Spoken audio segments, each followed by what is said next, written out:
3 सांप जो कर्ण के लिए बन गए प्राणघातक। ये सांप जो महावीर कर्ण की मृत्यु का कारण बने।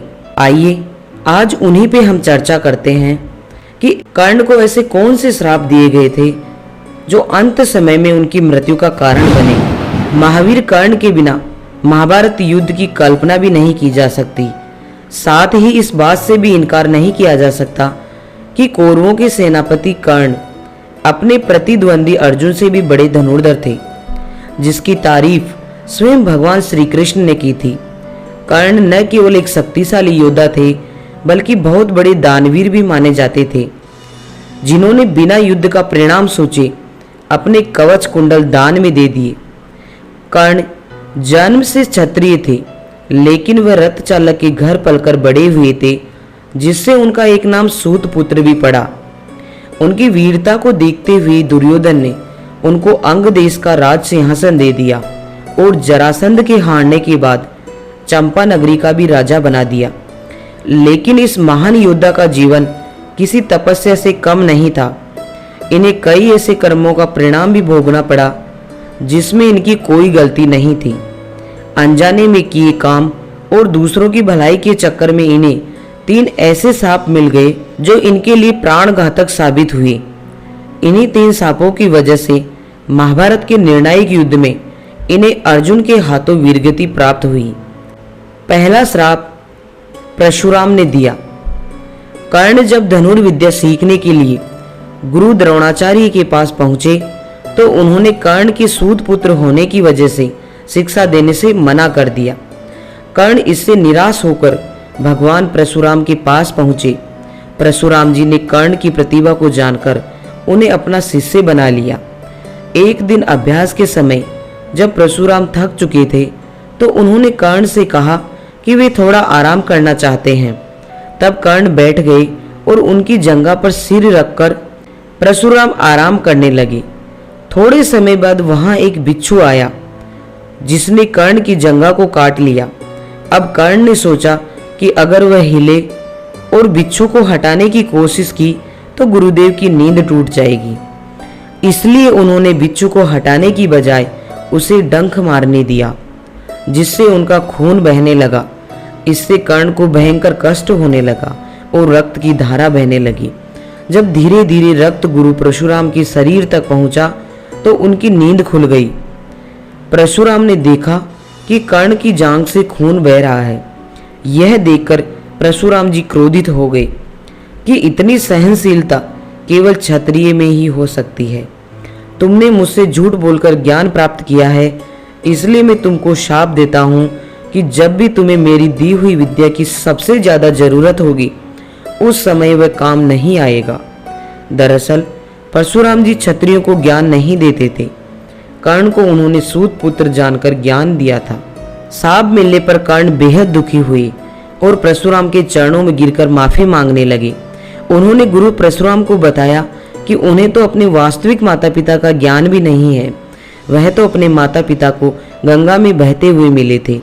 यहाँ मैं सीखने की मनसा से आया था। कोई भी मुझे सूत पुत्र होने के कारण ज्ञान प्रदान करने के लिए तैयार नहीं था। केवल आप ही ऐसे इंसान हैं जिनकी मुझ पर कृपा हुई है।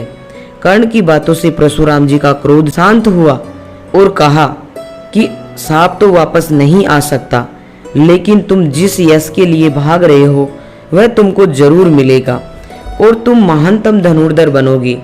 इसके बाद भगवान परशुराम ने कर्ण को अपना विजय धनुष प्रदान किया। दूसरा श्राप एक ब्राह्मण ने दिया। कर्ण को दूसरा श्राप एक ब्राह्मण ने दिया था। एक दिन कर्ण शब्द वेदी बाण चलाने का अभ्यास कर रहे थे। तभी उनको झाड़ियों में से किसी जीव के चलने की आवाज आई तो उन्होंने समझा कि कोई हिंसक जीव हो सकता है जो यहाँ रहने वाले मनुष्यों के लिए खतरा बन सकता है। इसलिए उन्होंने बिना पड़ताल किए बाण चला दिया। बाण किसी हिंसक जीव को नहीं बल्कि एक बछड़े को लग गया, जिससे उनकी मृत्यु हो गई। उस बछड़े का मालिक एक ब्राह्मण था जो ये सब देखकर दुखी हो गया और क्रोध में आकर कर्ण को एक श्राप दे दिया। ब्राह्मण ने कर्ण को श्राप देते हुए कहा कि जिस तरह तुमने ऐसा ही गाय के बछड़े को मारा है उसी तरह तुम्हारी भी ऐसा ही स्थिति में मृत्यु होगी। मृत्यु के निर्णायक क्षण में तुम खुद को ऐसा ही समझोगे। कर्ण ब्राह्मण से माफी मांगता है, लेकिन वह उसे माफ नहीं करता। ब्राह्मण कहता है कि अगर माफी चाहिए तो उसे सबसे पहले मेरी गाय के बछड़े को जीवित करना होगा, लेकिन ऐसा करना किसी की बस में नहीं है। तीसरा श्राप ब्राह्मण का ही था। ब्राह्मण ने इसी संदर्भ में एक और श्राप दिया कि जिस तरह तुम रथ पर सवार होकर सर्वश्रेष्ठ बन जाते हो, दूसरों पर बिना गलती के और बिना किसी विचार के बाण चलाते हुए जब तुम जीवन का निर्णायक युद्ध लड़ रहे होंगे, उस समय तुम्हारे रथ का पहिया जमीन में धंस जाएगा और तुम अपने सम्मान की ऊंचाइयों से नीचे आ जाओगे। कर्ण जब महाभारत का निर्णायक युद्ध लड़ रहे होते हैं, तब उनके रथ का पहिया जमीन में धंस जाता है और उन्हें रथ से नीचे उतरकर स्वयं ही रथ के पहिए को भूमि से निकालने का प्रयास करना पड़ता है। इसी समय अर्जुन दिव्यास्त्र चला देते हैं और कर्ण को वीरगति प्राप्त हो जाती है। देखा अपने दोस्तों, कैसे महाभारत के युद्ध में कर्ण को इन श्रापों के कारण मृत्यु का सामना करना पड़ा। आंध्र प्रदेश की एक लोक कथा के सांप के बारे में बताया गया है कि एक बार कर्ण कहीं जा रहे थे तो उनको रास्ते में एक कन्या मिलती है जो अपने घड़े से घी बिखर जाने की वजह से रो रही थी। कर्ण ने कन्या से पूछा, आखिर तुम रो क्यों रही हो? कन्या ने उसे बताया कि घड़े से घी गिर गया है, अब उसकी माँ उस पर गुस्सा करेगी। तब कर्ण ने दूसरा घी से भरा हुआ घड़ा कन्या को देने का आश्वासन दिया, लेकिन उसने लेने से मना कर दिया और कहा कि उसे वही मिट्टी वाला घी चाहिए। कर्ण ने घी युक्त मिट्टी को अपनी मुट्ठी में लिया और निचोड़ने लगे। तब कर्ण ऐसा कर रहे थे, तब एक महिला की करहती हुई आवाज सुनाई दी। जब उसने अपनी मुट्ठी खोलकर देखा तो धरती माता को पाया।